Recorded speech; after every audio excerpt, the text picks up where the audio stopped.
ओकलुस 2013 horror movie. लफ्ज़ horror की वजह से इस फिल्म को सिर्फ एक आम हॉरर मूवी ना समझा जाए।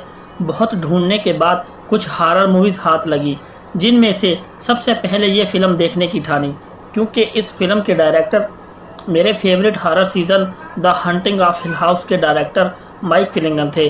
तो एक यकीन था कि फ़िल्म अच्छी होगी, लेकिन ये फिल्म मेरी तवक्कात से भी बढ़कर निकली। हिल हाउस की तरह ये भी साइकोलॉजिकल थ्रिलर है। इसमें भी माजी और हाल के वाक़यात साथ साथ चलते हैं। अमूमन आपने देखा होगा, मरने के बाद लोग भूत बनकर बदला लेते हैं, मगर यहाँ दो इंसान अपने वालिदैन का बदला एक शीशे से लेने की कोशिश करते हैं। 11 साल पहले एक शीशे की वजह से हुई दो छोटे बच्चों के माँ बाप की मौत उन बच्चों के सर जाती है, जिसकी वजह से 10 साला टिम को 11 साल के लिए मेंटल हॉस्पिटल में गुजारने पड़ते हैं। 12 साला केली बड़ी होने के बाद अपने भाई के साथ उसका बदला लेने की ठानती है। टिम के रिहा होने के बाद केली उस शीशे को अपने घर ले आती है ताकि वो उसे तोड़ सके और उसकी सच्चाई दुनिया के सामने पेश कर सके, जिसके लिए वो एक कमरे में जहां शीशा सेट करती है वहां कुछ कैमरे के साथ टाइमर सेट कर लेती है। गर्ज ये कि हर हाल में केली शीशा तोड़ना चाहती है।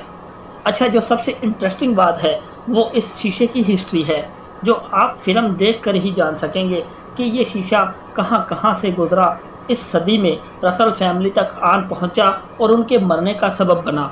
इस फिल्म की दूसरी ख़ास बात यह है कि घर में शीशा सेट करने के बाद दोनों बहन भाइयों के साथ जो साइकोलॉजिकल खेल शुरू होता है वो दिल दहला के रख देता है। आपको आखिर तक समझ नहीं आता असल सीन कौन सा था। टिम बाहर रान में खड़ा है, अचानक उसे बहन की आवाज़ आती है। वो खुद को अंदर घर में पाता है। उसे समझ नहीं आता असल में वो घर के अंदर था या वो घर के बाहर। केली समझती है उसे घोस्ट अपनी ट्रिक्स के ज़रिए बेवकूफ़ बना रहा है। इसी चक्कर में वो अपने मंगेतर को मार देती है और उसे लगता है ये नज़र का धोखा है, जबकि ये हकीकत हो सकता है। 1 घंटा 44 मिनट की इस फिल्म का जब 1 घंटा गुजर जाता है तब ऐसे हॉरर सीन देखने को मिलते हैं कि कमज़ोर दिल को अटैक भी हो सकता है।